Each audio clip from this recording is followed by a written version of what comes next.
باب الصوم فی السفر، سفر میں روزہ رکھنا۔ اس کے حوالے سے متضاد روایات ہیں، جس طرح کہ آگے آ رہی ہیں۔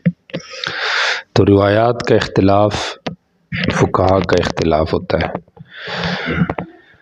اور فقہا کی طرف اگر ہم آپ آئیں تو امام احمد کی رائے یہ ہے رحمہ اللہ کہ بہر صورت روزہ رکھنا ہی سفر میں افضل ہے، چاہے طاقت ہو یا نہ ہو۔ اور جمہور کی رائے یہ ہے کہ نہیں، اگر طاقت ہے تو رکھنا افضل ہے، اگر نہیں تو پھر افطار ہے۔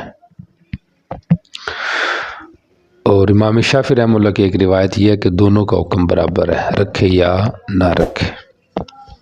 امام ابو داؤد رحمہ اللہ نے بظاہر متضاد روایات کے پیش نظر مختلف ابواب قائم کر دی۔ بات سمجھ آ رہی؟ اور محقق عالم جو ہوتا ہے اس کی یہی ایک پہچان ہوتی ہے کہ وہ اہل علم کے سامنے بات پوری واضح کرتا ہے۔ سمجھ آ رہی کہ نہیں آ رہی؟ اور تحقیق بھی تب بھی ہوتی ہے جب آپ سامنے ساری چیز رکھیں۔ جب مخفی کوئی چیز ہو تو پھر عموماً رائے میں نقص رہ جاتا ہے۔ تو اس لیے کوئی بھی مسئلہ جب اس کی دیکھ بھال کرنی پڑتی ہے تو اس میں متعدد جو دلائل ہیں سارے قائم دیکھ کے پھر اس کے بعد ایک رائے رکھنی پڑتی ہے۔ اور فقہا کی تو یہ خاصیت تھی، اللہ ان پہ رحم کرے، کہ ان کے جو دل تھے وہ ہر چیز قدورت سے عیب سے پاک تھے۔ بات سمجھ آ رہی؟ اس لیے پھر وہ جو رائے رکھتے تھے، اور اگر اس کے خلاف ان کو کوئی دلیل ملتی تو اس سے رجوع بھی کر لیتے۔ بہرحال باب الصوم فی السفر، سفر کے اندر روزہ رکھنا، اس کے حوالے سے یہ باب ہے۔ اب توجہ کریں، یہ جو روایت ہے، یہ جو باب ہے، اس سے اگلا باب آ رہا ہے اختیار الفطر، یعنی افطار کرے، روزہ نہ رکھے۔ اس سے اگلا آ رہا ہے روزہ رکھے، تو روزہ رکھے ہی، یہ امام احمد کی باب ہے۔ اور صوم فی سفر یعنی اس کی مرضی ہے رکھے یا نہ رکھے، تو جمہور نے تطبیق دے دی ہے، طاقت ہو تو رکھے، نہ ہو تو نہ رکھے۔ تو یہ بظاہر جمہور کی تائید ہے، اور مصنف اس مسلک میں جمہور کے ساتھ نظر آ رہے ہیں۔ نبی علیہ السلام سے اس نے پوچھا، اللہ کے رسول میں ایک آدمی ہوں، اسرد الصوم، میں عموماً لگاتار روزے رکھتا ہوں، آیا میں سفر میں روزہ رکھوں؟ تو آپ نے کہا روزہ رکھو اگر چاہتے ہو، اور افطار کر لو اگر چاہتے ہو۔ تو جمہور کی تائید ہے کہ اختیار دونوں میں ہی ہے، افضلیت صرف اس صورت میں ہے جب کہ اس کو روزہ رکھنے کی طاقت ہے یا عادت ہے۔ جی چلیں۔ قال حدثنا عبد الله بن محمد النفيلي قال حدثنا محمد بن عبد الحميد المدني قال سمعت حمزة بن محمد بن حمزة الأسلمي رضي الله عنه يذكر أن أباه أخبره عن جده قال قلت يا رسول الله إني صاحب زهر أعالجه أسافر عليه ربما صادفني هذا الشهر يعني رمضان وأنا من وداع وأنا شاب فأجد بأن أصوم يا رسول الله أهون علي من أن أؤخره فيكون ديما أفأصوم يا رسول الله أعظم لأجري أو أفطر قال أي ذلك شئت يا حمزة۔ میں نے کہا اللہ کے رسول، میں سواری والا آدمی ہوں، اس کو استعمال کرتا ہوں، اس پہ سفر کرتا ہوں اور اس کو کرائے پہ لگاتا ہوں۔ بہت دفعہ مجھے یہ مہینہ رمضان کا آ جاتا ہے اور میں قوت طاقت پاتا ہوں، نوجوان ہوں۔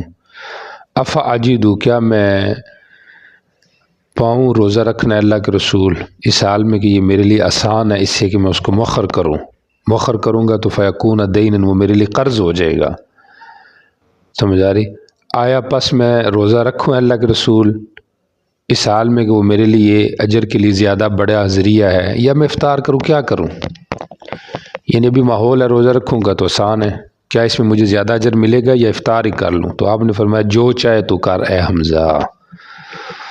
سمجھ آ رہی؟ تو امام شافعی کی جو ایک رائے تھی کہ دونوں میں برابری ہے وہ ثابت ہو رہی ہے، لیکن جمہور کی رائے میں یہ ہوگا کہ جو چاہے، اور وہ کیا چاہ رہے تھے؟ روزہ رکھنا۔ تو گویا کہ جب طاقت ہے روزہ رکھنا ہے تو پھر روزہ رکھنا افضل ہے. سمجھ آ رہی کہ نہیں آ رہی؟ جی ٹھیک ہو گیا. شابن نوجوان آدمی کام کر سکتا ہے. سمجھ آ رہی؟ بوڑھا آدمی نہیں کر سکتا. بوڑھا کرتا ہے لیکن اس صورت میں جب وہ جوانی کھپا چکا ہو. سمجھ آ رہی؟ تو جوان آدمی اگر جوانی سے کام شروع کرے گا تو پھر بڑھاپے میں بھی چلتا رہے گا. اور اگر جوانی میں کچھ نہ کیا بلکہ جوانی میں کیا کرنا، فراغت کے بعد متصل اگر طالب علم پٹری پہ چڑھ جائے دین کی خدمت کرے تو وہ ساری زندگی کرے گا، اور اگر اتر جائے تو پھر وہ چڑھتے ہی نہیں. یہ عموماً ایسے ہے. تو اس لیے یہ ذہن ہونا چاہیے کہ یا پڑھنا ہے یا پڑھانا ہے، تیسرا کام نہیں. کیونکہ تیسرے کام کے لیے بڑی دنیا ہے. ساری دنیا تجارت کر رہی ہے، میں بھی تجارت کروں تو میرے اور ان میں کیا فرق ہے؟ سمجھا نہیں؟ ساری دنیا کام کر رہی ہے نا. چلو کچھ ایسے بھی ہونے چاہیے جو نہ کریں. لوگوں کے نہیں چھوڑیں گے، ماحول بھی ہو سکتا ہے تنگ ہو، لیکن اس سب کو برداشت کرنا اور اللہ سے یہ مانگتے رہنا کہ وقف للدین ہو جائے آدمی. سمجھ آ رہی؟ پڑھائے نہیں پڑھنے کے، پڑھانے کے موقع پڑھے، اسی پہ رہے. سہولت کا طلبگار نہ ہو، خواہشات کا طلبگار نہ ہو. اللہ سے تعلق رکھے، بندے سے نہ رکھے جی وہ مدرسے کے محتمم میں وہ مجھے رکھیں گے تو پھر میرا کام چل جائے گا، میں ان سے بات کروں گا، میں ان کے قریب ہو جاؤں گا. یہ ایسی باتیں سمجھ آ رہی کہ نہیں؟ تو اس لحاظ سے اور پڑھانے تدریس کی ابتدا بھی آپ شروع سے کریں، صرف ناف سے کریں جس کی ضرورت ہے، اور وہی بندہ کامیاب ہوتا ہے. فراغت کے بعد اگر بہت بڑے بندہ آگے چھلانگ لگاتا ہے تو بعض اوقات وہ پریشان ہوتا ہے، لوگ کہتے ہیں اس کو آتا ہی نہیں. تو ابتدا سے شروع کریں. نہیں آ رہی ابتدا تو درائی کریں، اس کو سیکھ کے پڑھیں. یوں ہی سمجھے کہ میں نے اب نئے سرے سے شروع ہونا ہے. گھر کا تو تصور ہی نہ کرے کہ میں نے گھر واپس جانا ہے اور ادھر رہنا ہے، یہ تو ذہن سے نکالے. بس یہ ہو کہ پڑھانا ہے، دین کا کام کرنا ہے جدھر بھی موقع بن گیا. باقی اللہ اس کے مطابق خود اسباب بناتا رہے گا، ضروریات معاملات اللہ خود حل کرتا رہے گا. بات سمجھ آ رہی کہ نہیں؟ تو یہ بہت ضروری ہے. تخصص کرے، قانونچے مثال لگائے، چھٹیوں میں قانونچہ پڑھے. 1 سال پڑھ لیا نہیں مناسب جگہ بنی، اگلے سال اور تخصص کرے، پڑھتا رہے. مناسب جگہ پڑھانے کی مل گئی ہے، دور بھی ہے، اس کو ترجیح دے، محنت کر کے پڑھائے تو پھر ہے. اور پڑھائی بھی محنت کر کے. سمجھ آ رہی؟ کسی استاذ کے ماتحت نگرانی میں اس کے مشورے کے ساتھ. آج کل ہمارے یہاں مصیبت یہ ہے طلبہ میں مشورے کی عادت نہیں ہے. مجموعی لحاظ سے ویسے ہمارے اندر کمی ہے کہ ہم کسی کے ماتحت چلنا نہیں چاہتے، آزادی چاہتے ہیں. ورنہ انسان کسی کے ماتحت مشورے سے ہر بات میں رائے لے کے تو اس سے اس کو بہت چیزیں حاصل ہوتی ہیں. جی چلیں جی. وبه قال حدثنا مسدد قال حدثنا ابو عوانة عن منصور عن مجاهد عن طاووس عن ابن عباس رضي الله عنهما قال خرج النبي صلی اللہ علیہ وسلم من المدینہ الى مکہ حتى بلغ عصفان. یہ عصفان نامی جگہ مکہ اور مدینہ کے درمیان ہے، تقریباً 36 میل کا بتا رہے ہیں یہ فاصلہ ہے. جی. ثم دعا بإناء فرفعه إلى فيه، منہ کی طرف آپ نے اس کو اٹھاوا تاکہ لوگوں کو دکھلائے. رمضان. ابن عباس رضی اللہ عنہ يقول قد صام النبي صلی اللہ علیہ وسلم وأفطر فمن شاء صام ومن شاء افطر. آپ نے روزے کا جو افطار کیا ہے تو یہ مکہ اور مدینہ کے درمیان کا واقعہ ہے. یہ نہیں ہے کہ یہ مدینہ کے قریب جگہ ہے کہ آپ روزہ رکھ کے نکلے اور ابھی صبح کے ٹائم ہی تھا تو آپ نے جو ہے نا اس کو افطار کر لیا تو گویا کہ وہ روزہ شروع ہی نہیں ہوا، کوئی اس طرف چلا گیا. تو شراح نے اس کی تردید کی ہے. سمجھ آ رہی؟ اور احناف کا یہی مذہب ہے کہ روزہ جب آدمی نے رکھ لیا ہے اب وہ مسافر جب ہو بھی جائے نا، سمجھ آ رہی، تو گو کہ اس کے لیے اب اگر وہ سمجھتا ہے کہ میرے لیے افطار ضروری ہے، مشقت ہے، تو وہ افطار کر لے، سمجھ آ رہی، لیکن یہ مقصد نہیں کہ اس کا روزہ ہی نہیں شروع ہوا، روزہ اس کا شروع ہو چکا ہے۔ جی چلیں۔ وبه قال حدثنا احمد بن يونس قال حدثنا زائدة عن حميد الطويل عن انس رضي الله عنه قال سافرنا مع رسول الله صلى الله عليه وسلم في رمضان فصام بعضنا وافطر بعضنا فلم يعب الصائم على المفطر ولا المفطر على الصائم۔ عیب نہیں لگایا صائم نے مفطر پر، مفطر نے صائم پر۔ تو یہی وہ چیز تھی جو نبی علیہ السلام نے صحابہ کو بتائی اور صحابہ سمجھتے تھے، سمجھ آ رہی۔ یہ چیز آپ کو بار بار بتا چکا ہوں کہ حکم کی نوعیت کو سمجھنا بڑا ضروری ہے۔ کوئی بھی مسئلہ ہے اس کی نوعیت سمجھیں، نوعیت سمجھنے کے بعد اس کے اقامت اور تجویز کا طریقہ دیکھیں کیا ہے۔ آپ اپنے علاقے میں جائیں گے دیکھیں گے جی وہ یہ مسئلہ ہے خلاف شرع ہے، پہلے اس کی نوعیت دیکھیں، سمجھ آ رہی۔ نوعیت دیکھنے کے بعد آپ پھر اس کا حل دیکھیں کہ اس کا حل کیا ہے، پھر جتنی آپ کی طاقت ہے اس کے مطابق آپ محنت کریں۔ بات سمجھ آ رہی؟ جی چلیں۔ وبه قال حدثنا احمد بن صالح ووهب بن بيان المعنى قال حدثنا ابن وهب قال حدثني معاويه عن ربيعه بن يزيد انه حدثه عن قزعه قال اتيت ابا سعيد الخدري رضي الله عنه وهو يفتي الناس وهو مكب عليه۔ ہاں، لوگوں کو فتوی دے رہے تھے، لوگ اوپر اونڈے پڑے ہوئے ہیں، آ رہے کہ نہیں؟ آپ بھی کل کو فتوی دیں گے تو رش ہوگا، سمجھے؟ آپ ٹائم مانگیں گے جی ٹائم، تو آگے سے ہوگا ابھی نہیں، آ رہی کہ نہیں سمجھ آ رہی؟ ایک ہفتہ بعد، ایک مہینہ بعد ممکن ہے۔ جی چلیں۔ فانتظرت خلوته فلما خلا سألته عن صيام رمضان في السفر فقال خرجنا مع النبي صلى الله عليه وسلم في رمضان عام الفتح فكان رسول الله صلى الله عليه وسلم يصوم ونصوم حتى بلغ منزلا من المنازل فقال إنكم قد ذهبتم من عدوكم والفطر أقوى لكم۔ فطر تمہارے لیے اقوا ہے، سمجھ آ رہی؟ تو چونکہ عذر ہے تو عذر کی بنا پہ فطر ہے، سمجھ آ رہی؟ تو جمہور کا یہی مذہب ہے نا کہ اگر طاقت ہو تو پھر روزہ ہے ورنہ فطر ہے۔ تو یہاں پہ چونکہ افطار آ رہا ہے اور فطر کی وجہ لقاء العدو ہے، سمجھ آ رہی؟ تو لقاء العدو کی وجہ سے اگر بندہ اقامت کی حالت میں بھی ہو، یہ تو سفر ہے نا، اقامت کی حالت میں بھی ہو اور دشمن سے ملنے کی یقین ہو کہ دشمن سے ملنا ہے، اور یہ بھی یقین ہو کہ بھئی روزہ رکھیں گے تو لڑائی نہیں ہوگی، سمجھ آ رہی؟ تو پھر مسلک یہی ہے کہ جمہور کی کہ وہ افطار کر لے، اقامت میں بھی افطار کر لے، سمجھ آ رہی؟ فقہاء نے بھی یہ لکھا ہے اور حدیث میں بھی اس طریقے سے آیا ہوا ہے کہ آپ نے جو غزوات کیے ہیں، بدر ہو گیا، فتح مکہ ہو گیا، رمضان میں ہوئے دونوں، تو اس وقت صحابہ کیا تھے؟ مفطر تھے، سمجھ آ رہی؟ تو یہاں پہ جو فطر آ رہا ہے یہ بنا بر لقائے عدو کی ہو رہا ہے اور بنا بر عدم طاقت کے ہو رہا ہے۔ جی۔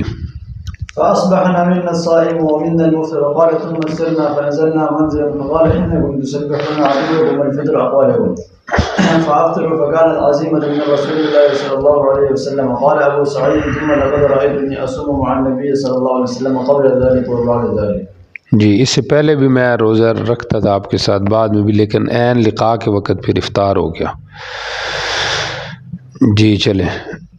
تو عزیمتاً، تو بظاہر تو یہ رخصت ہے، روزہ نہ رکھنا یہ تو رخصت کے قبیل عزیمت تو نہیں، سمجھ آ رہی؟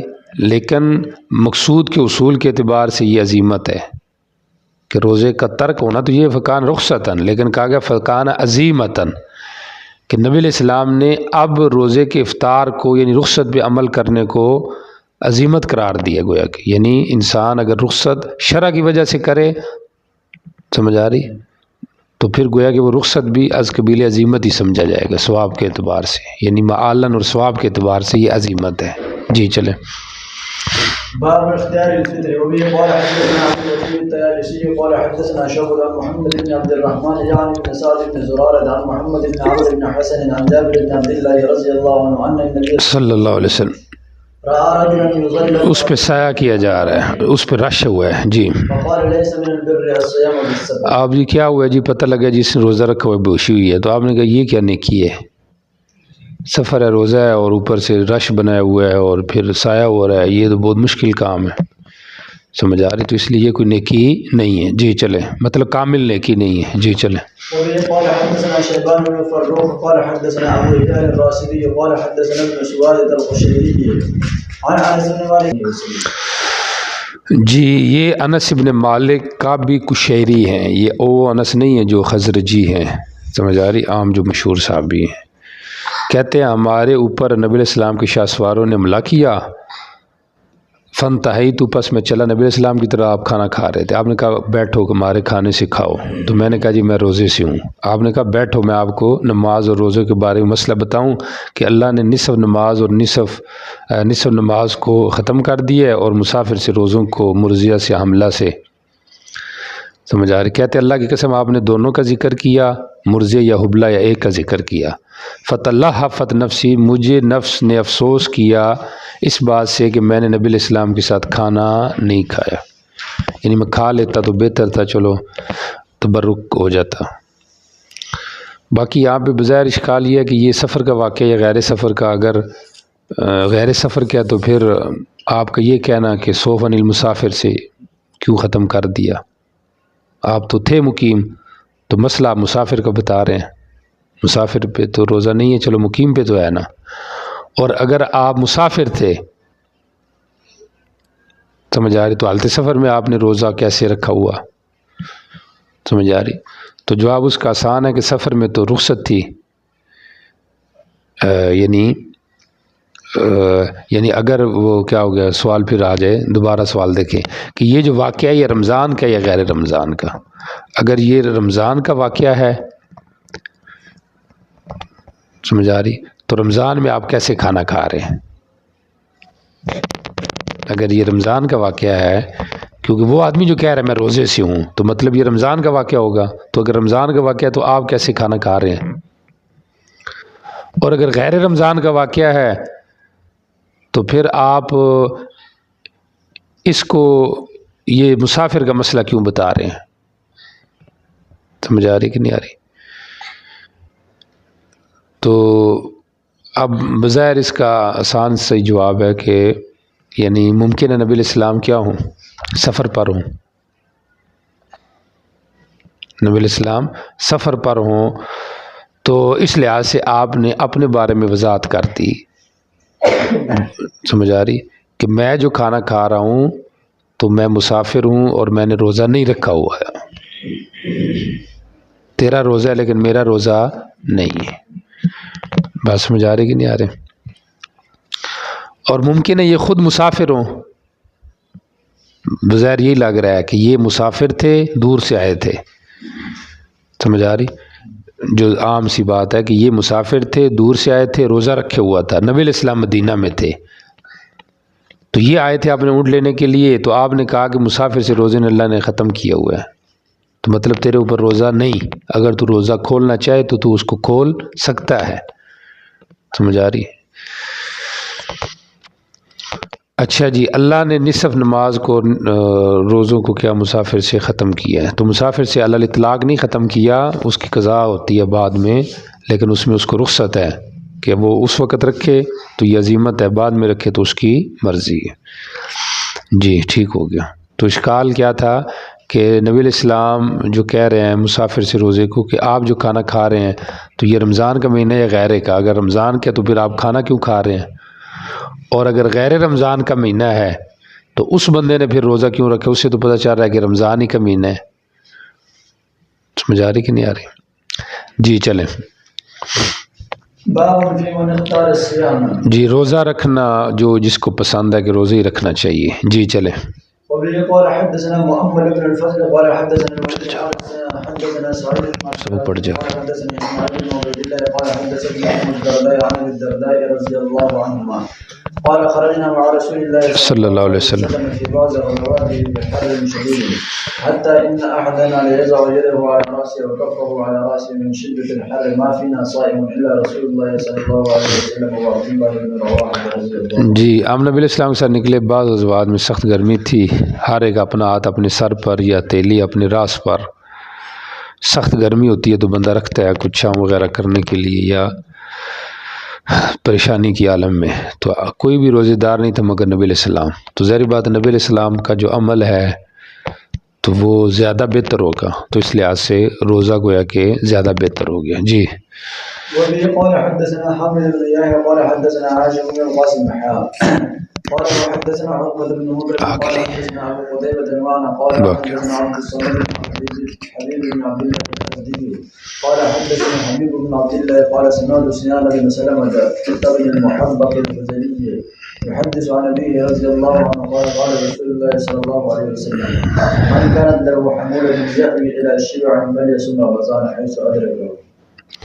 جی جس کے پاس کوئی سواری ہے جو کہ الا شبعن پیٹ بھرنے کی طرف اس کو لے آئے تو رمضان کا روزہ رکھے. اب اس کا ایک یہ بھی مطلب ہو سکتا ہے کہ جو آدمی چھوٹے سے سفر پر ہے، سمجھ آ رہی، تو اس کو چاہیے کہ وہ روزہ رکھے. دوسرا اس کا مطلب یہ بھی ہو سکتا ہے جو آدمی سفر پر ہے اور دوران سفر اگر اس کا قیام کسی ایسی جگہ پہ ہو سکتا ہے جہاں پہ وہ افطار کر سکتا ہے تو وہ اس کو چاہیے کہ وہ روزہ رکھے. تو باب سے تو اس بات واضح ہے کہ سفر میں بھی روزہ رکھنا یہ بندے کے لیے افضل ہے. فلیصم رمضان، سمجھ آ رہی. باقی اگر یہ دوران سفر اقامت کا ذکر ہے کہ اس کو اگر جگہ مل رہی ہے تو وہ روزہ رکھے، تو پھر امر وجوب کے لیے نہیں ہوگا، امر استحباب کے لیے. بات سمجھ آ رہی؟ جی چلیں. وبه قال حدثنا النصر بن المهاجر قال حدثنا عبد الصمد يعني بن عبد الوارث قال حدثنا عبد الصمد بن حبيب قال حدثني ابي عن سنان بن سلمة عن سلمة بن المحبق